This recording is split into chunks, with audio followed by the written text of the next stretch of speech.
What a pleasure meeting you here. You seem to be getting along so well with Lord Shunyo. I was hoping to get a chance to talk with you myself. I'm glad the feeling was mutual. I hope we may become more than just mere acquaintances. Let me tell you about what I've been doing. Just now, I was observing how things are among the people in town to ascertain what role the government should play here. Warfare alone is not enough to clear a path forward for our leader. That is why I spend my free time walking the streets like this. Your praise is most welcome, but I am merely carrying out my responsibilities in the service of our leader. By the way, may I ask you something personal? You have yet to pledge your allegiance to any specific lord. Might you consider putting your rare talents to use among our ranks under Lord Cao Cao's command? To bring peace to our world as swiftly as possible. That is why we want none other than you, a guardian of peace, to join us.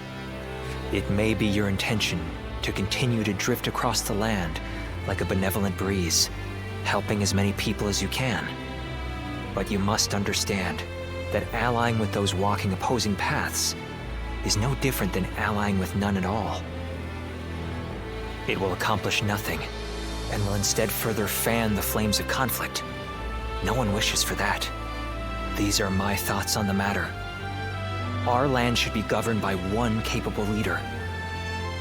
And that leader can be none other than Lord Cao Cao. It is he who will lead us on the path to peace. Do you not also wish for a swift end to the chaos that plagues the land? I would not presume to force an answer from you at this moment, but please do consider my proposal as you move forward. That is all I wish to discuss with you for now. But would you do me the honor of visiting me at my estate?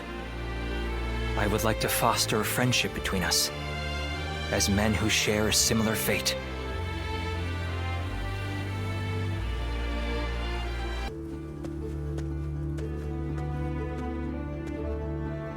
Oh, pardon my manners. I was so deep in thought that I'd forgotten our plans to meet.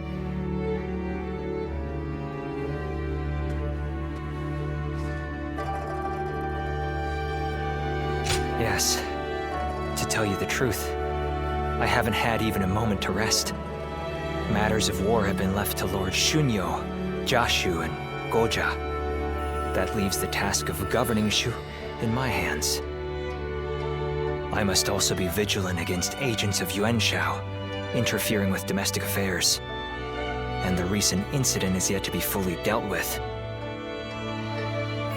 Yes, the attempt made on Lord Cao Cao's life, at the behest of the Emperor himself. Truth be told, we had considered the possibility, but not so soon. It seems the Emperor feels threatened by our leader's power. Should a mere retainer be allowed to attain more power than the Emperor? This is a matter that we must now carefully consider. There are many issues at hand, but for now, I must remain focused on protecting our leader.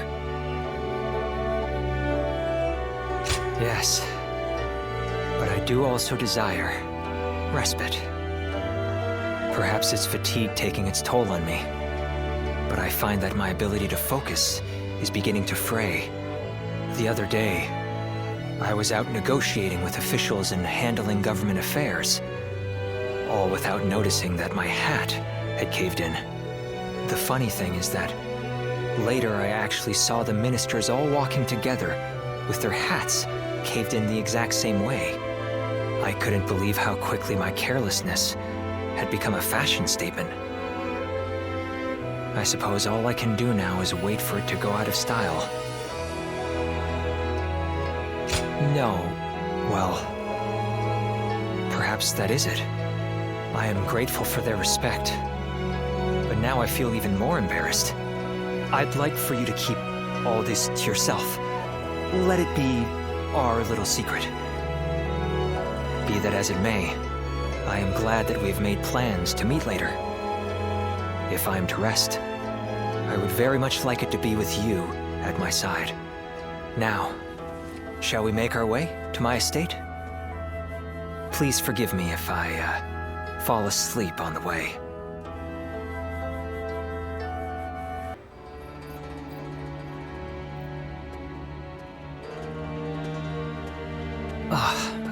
My apologies. I was keeping myself occupied in contemplation while awaiting your arrival, and I must have drifted off to sleep. Do you really think so? I actually do that quite often. People just don't see it that way. In any case, looking like I am deep in thought while sneaking in a short amount of sleep is a talent that I am happy to have. Now, please have a seat over here. With the battle at Guandu behind us, the reign of Lord Cao Cao is starting to come to fruition. Starting with Luoyang, we have been expanding our influence over key territories and peoples across the land. No, your good intentions are more than enough. All the government affairs that I've been tasked with carrying out alone before are now being handled with the help of many new hands. We have recruited not only Lord Shunyo, but also many other very capable people of great talent to our side. But as all this has happened, I have come to realize something. At first, I thought we needed a single, unrivaled leader to bring peace to the land. For me, that meant Lord Cao Cao. Looking back on it now, it seems that I drew this conclusion a bit too hastily. Our talents each have an important role to play.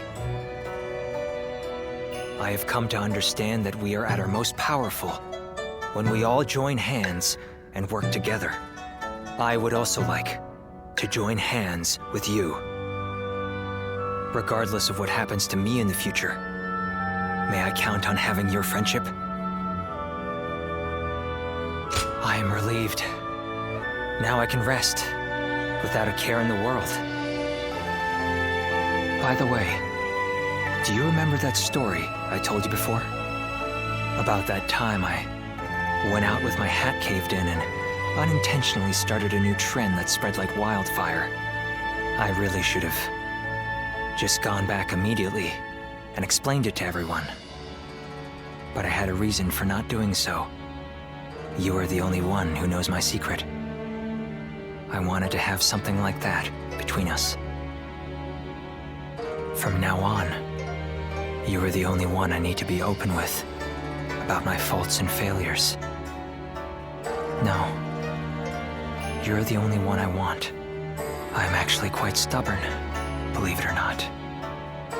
But I also love to be cared for.